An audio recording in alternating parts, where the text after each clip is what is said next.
Hello guys, welcome to my channel Deepa education जे। आज की इस वीडियो में हम बात करेंगे लेखपाल भर्ती परीक्षा एक्सपेक्टेड कट ऑफ को। बिल्कुल रिसेंटली में जो सुनवाई हुई है उस सुनवाई में, जैसा कि मैंने पिछली वीडियो में आपको बताया था कि बिल्कुल मई के प्रारंभिक सप्ताह में ये सुनवाई होगी।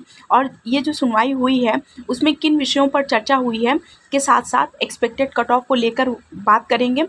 और सुनवाई में किन टॉपिक पर चर्चा हुई है उन टॉपिक के वाइज पर बात करेंगे और उनके आधार पर एक्सपेक्टेड कट ऑफ कितनी हो सकती है पर चर्चा होगी।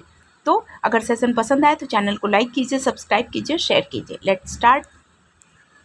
देखिए, सबसे पहली चीज़ जो आपके लिए बहुत ज़्यादा इम्पॉर्टेंट है वो ये है कि बहुत से अभ्यर्थी लेखपाल भर्ती परीक्षा का इंतज़ार कर रहे हैं। ठीक, आपको पता है कि लाखों अभ्यर्थियों ने ये परीक्षा को दिया है और रिज़ल्ट यानी परीक्षा परिणाम को लेट हो रहा है। इस पर जवाबदेही है, इसे जल्द से जल्द निकाला जाए। इस पर चर्चा हुई कि बताइए, बहुत समय हो गया, इस पर रिज़ल्ट इसका निकालना चाहिए। और चूँकि बहुत से अभ्यर्थी जो है इस परीक्षा से और इसके परिणाम को लेकर इंतज़ार में है, तो इस जवाबदेही पर चर्चा की गई है कि जल्द से जल्द जो है इन विषय पर चर्चा हो कि परीक्षा परिणाम को, रिज़ल्ट को जल्द से जल्द निकाला जाए।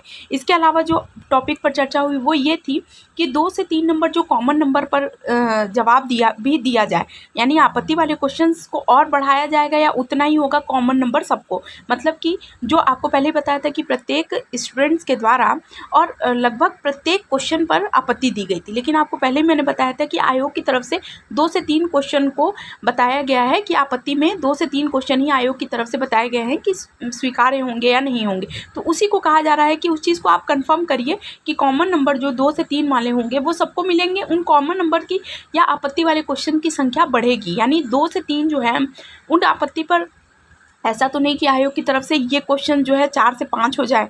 तो ध्यान रखिएगा, इन पर टॉपिक पर चर्चा हुई। इसके अलावा जो सबसे ज़्यादा इम्पॉर्टेंट है वो ये है कि कॉलेजों की लिस्ट भी क्लियर की जाए, यानी एसटीएफ के माध्यम से जो छापेमारी करके जो कॉलेज की लिस्ट निकाली गई हो उन लिस्ट को भी क्लियर किया जाए, यानी उनमें कितने कॉलेजेस हैं, कौन कौन से कॉलेज हैं, इन पर चर्चा की जाए और उनको क्लियर किया जाए। उनको बताया जाए कि हाँ, ऐसे कितने कॉलेजेस हैं जिनके जो अभ्यर्थी जो परीक्षा दिए थे और उन पर छापेमारी हुई थी किसी भी विशेष टीम के द्वारा। तो आप ध्यान रखिएगा उन कॉलेजेस के नाम को क्या किया जाए, क्लियर किया जाए। इस पर चर्चा हुई है।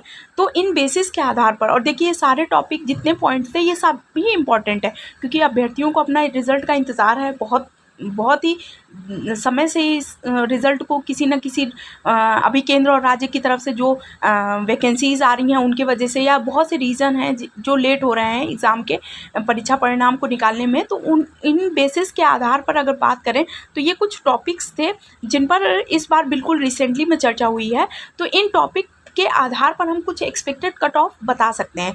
तो इन बेसिस के आधार पर, यानी जितने मैं यहाँ बताई हूँ ये 2-4 टॉपिक हैं, इन टॉपिक्स के आधार पर जो एक्सपेक्टेड कट ऑफ हो सकती है वो कुछ इस प्रकार होगी कि जनरल कैंडिडेट 73 से 74, ओबीसी 72 से 73, ईडब्ल्यूएस और फीमेल 71 से 72 और एससी 69 से 68 और एसटी 67 से 66 और 3 अंक कॉमन होंगे। तो देख लीजिए, ये 3 अंक कॉमन के आधार पर आप ये सोचिए कि आपके नंबर अगर इतने के अप्रॉक्स हैं और 3 नंबर कॉमन मिलेंगे जो सबको मिल सकते हैं। तो ध्यान रखिएगा 73 से 74 में कॉमन नंबर 3 रखिए, तो ये नंबर आपके जो हैं वो बढ़ेंगे। तो ध्यान रखिएगा। तो इन बेसिस के आधार पर एक्सपेक्टेड कट ऑफ कुछ इस प्रकार होगी।